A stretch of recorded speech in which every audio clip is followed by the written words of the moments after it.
Salut à tous, bienvenue dans cette nouvelle vidéo. Donc dans cette nouvelle vidéo d'Exo Coaching, nous allons encore une fois parler de valeurs. Je ne sais pas si vous vous souvenez de ce que nous avons parlé dans la vidéo précédente. On avait parlé de prendre 10 valeurs dans une liste que je vous avais passée sur la vidéo. Si jamais vous n'avez pas vu cette vidéo-là, je vous laisserai le lien et je vous invite vraiment à la regarder pour savoir de quoi nous allons parler aujourd'hui. Donc l'idée était de définir 10 valeurs, 10 mots entre guillemets qui nous définissent comme être humain, comme personne, pour nous aider à améliorer nos résultats, pour nous aider à améliorer notre prise de décision. Encore une fois, moi c'est le travail que j'avais réalisé lorsque j'étais un petit peu perdu entre guillemets, que je savais pas trop quoi faire de ma vie. C'est vraiment ce travail là qui m'avait aidé à obtenir et à changer radicalement les résultats que j'obtenais dans ma vie de tous les jours. Donc vraiment je vous invite à faire ce travail là encore une fois. Donc aujourd'hui ce que nous allons voir, c'est comment choisir ces valeurs. C'est-à-dire que c'est très facile de prendre un mot qui nous définit comme ça dans une liste, mais vraiment comment savoir que ce mot-là, c'est vraiment celui-là qui va nous définir comme personne, comme être humain encore une fois.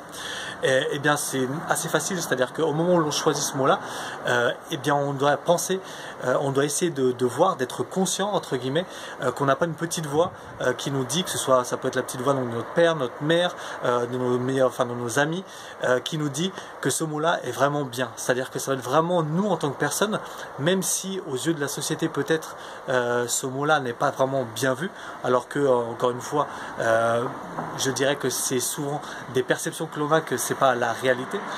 Donc vraiment prendre ce mot depuis un équilibre, depuis le cœur, depuis vraiment ce que vous sentez qui vous représente le mieux comme personne, comme être humain. Donc vraiment éviter, et c'est vraiment là le plus dur, d'avoir cette pensée ou de penser à ce que vont ressentir les autres quand vous allez leur dire, ou si jamais vous allez en parler aux autres de cette valeur. Je pense notamment par exemple à tout ce qui est reconnaissance. Si dans vos valeurs vous avez mis que l'argent est important, et bien par rapport à beaucoup de personnes, le fait de penser à ça est une forme d'égoïsme ou peut être mal vu. Mais encore une fois, ce n'est pas le problème, ce n'est pas les autres, c'est votre perception par rapport à ce mot, par rapport à cette chose que vous associez.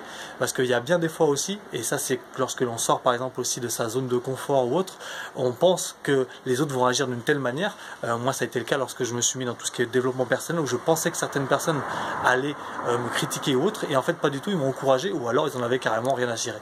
Donc vraiment c'est là l'important. Essayez encore une fois, donc enfermez-vous s'il le faut dans une pièce, d'écrire en fait ces valeurs, mais depuis le cœur, depuis vraiment ce que vous sentez qui vous représente le mieux. Donc voilà, donc j'espère que cette vidéo vous a plu, donc n'hésitez pas à la partager si vous pensez qu'elle peut aider d'autres gens, et à donner un j'aime si jamais ça vous a paru intéressant et que vous avez aimé. Je vous remercie beaucoup et on se voit dans la prochaine vidéo.